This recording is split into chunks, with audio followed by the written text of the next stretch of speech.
प्रधानमंत्री नरेंद्र मोदी 2 दिनों के इजरायल दौरे पर हैं। तेल अवीव एयरपोर्ट पर प्रधानमंत्री का ग्रैंड वेलकम हुआ। खुद इजरायली प्रधानमंत्री नेतन्याहू पीएम मोदी को रिसीव करने एयरपोर्ट पहुंचे। मोदी के प्लेन से उतरते ही दोनों नेता गर्मजोशी से गले मिले। गार्ड ऑफ ऑनर के बाद दोनों एक ही कार में बैठकर निकले। आपको बता दें, 9 साल बाद प्रधानमंत्री मोदी इजरायल गए हैं और इससे पहले 2017 में पीएम ने इजरायल का दौरा किया था।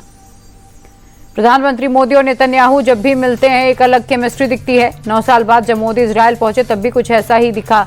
नेतन्याहू मोदी को रिसीव करने खुद पहुंचे। उनके साथ उनकी पत्नी सारा भी थी। नेतन्याहू से गले मिलने के बाद पीएम ने सारा से भी हाथ मिलाया। इस दौरान नेतन्याहू ने पीएम मोदी के पॉकेट स्क्वायर के रंग और पत्नी सारा की ड्रेस के कलर की ओर इशारा किया। इस पर मोदी ने कहा यस यस सैफ्रॉन और तीनों ठहाके लगाकर हंसने लगे। प्रधानमंत्री नरेंद्र मोदी का विमान इंडिया 1 फ्लाइट रडार 24 पर दुनिया भर में सबसे ज्यादा ट्रैक की गई उड़ान बन गई है। नई दिल्ली से उड़कर इजरायल के तेल अवीव एयरपोर्ट पर उतरे इस विमान ने दुनिया भर के लोगों का ध्यान खींचा। इस दौरान रिकॉर्ड किए गए डेटा के अनुसार विमान को एक साथ 9,225 यूजर लगातार ट्रैक कर रहे थे। यह विमान दुनिया के सबसे ताकतवर और सुरक्षित विमानों में से एक है। यूपी के मुख्यमंत्री योगी आदित्यनाथ जापान दौरे पर हैं। टोक्यो में सीएम योगी ने कई ग्लोबल कंपनियों के सीईओ से मुलाकात की। यूपी में निवेश पर चर्चा हुई। सीएम ने निवेशकों को भरोसा दिलाया कि यूपी में अब दंगा और कर्फ्यू नहीं है, सब चंगा है। मुख्यमंत्री ने अपनी सरकार की उपलब्धियां गिनाई तो सपा पर हमले से भी नहीं चूके। सीएम योगी ने कहा सपा राज में सारे काम अंधेरे में होते थे। कुछ लोगों की वजह से यूपी का नाम खराब हुआ, लेकिन आज यूपी पूरी ताकत से आगे बढ़ रहा है। यौन शोषण के आरोपों में एफआईआर के बाद अविमुक्तेश्वरानंद ने बड़ा दावा किया। शंकराचार्य ने कहा कि मेरे पास बेगुनाही के पर्याप्त सबूत हैं। कोर्ट में दूध का दूध और पानी का पानी हो जाएगा।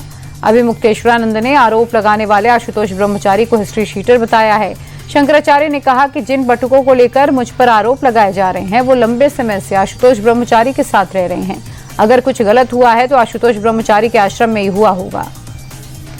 8वीं कक्षा की किताब में जुडिशियल करप्शन चैप्टर जोड़े जाने पर सुप्रीम कोर्ट की सख्ती के बाद एनसीईआरटी बैकफुट पर आ गई। सोर्सेज के मुताबिक एनसीईआरटी न्यायपालिका पर विवादित हिस्से को हटा सकती है।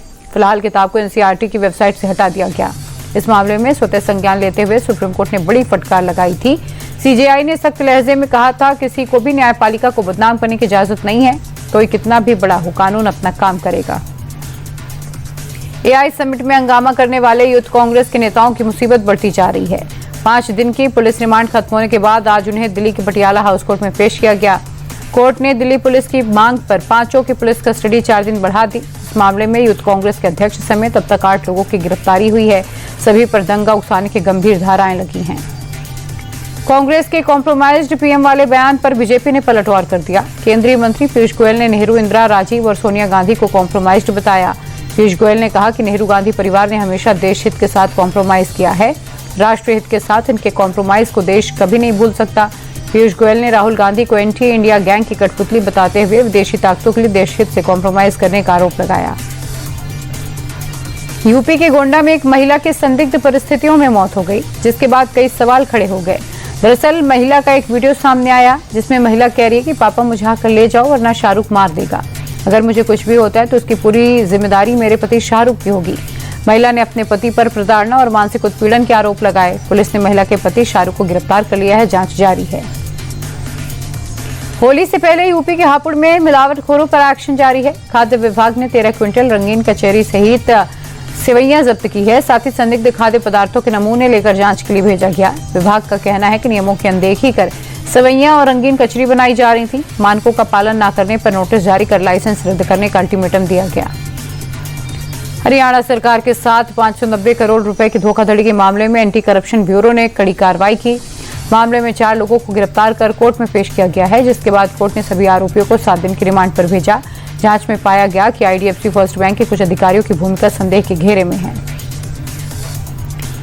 दिल्ली के सबसे भीड़भाड़ वाले चांदनी चौक इलाके में दिन दहाड़े लूट की बड़ी वारदात हुई। किनारी बाजार के गली अनारवाली में एक ज्वेलर्स के यहां बदमाशों ने बंदूक की नोक पर लूटपाट की। बताया जा रहा है ग्राहक बनकर आए बदमाश 10 से 12 सोने की चेन लूटकर फरार हो गए। लूटे गए गहनों की कीमत तकरीबन 50 लाख रुपए बताई जा रही है। जानकारी मिलते ही पुलिस आरोपियों की धरपकड़ में जुट गई। भारतीय शेयर बाजार भारी उतार चढ़ाव के बाद मामूली बढ़त के साथ बंद हुआ। दिन में सेंसेक्स करीब 730 अंक उछला था, लेकिन मुनाफा वसूली की वजह से आखिर में सिर्फ 50 अंक बढ़कर 82,276 पर पहुंचा। निफ्टी भी 57 अंक की बढ़त के साथ 25,482 के स्तर पर बंद हुआ। अनिल अंबानी का मुंबई वाला घर ईडी ने कुर्क कर लिया। अधिकारियों के मुताबिक इस घर की कीमत करीब 3,716 करोड़ रुपए है। अब तक कुल अटैचमेंट की कार्रवाई 15,000 करोड़ रुपए से अधिक की हो चुकी है। ईडी ने एंटी मनी लॉन्ड्रिंग कानून के तहत एक्शन लिया है।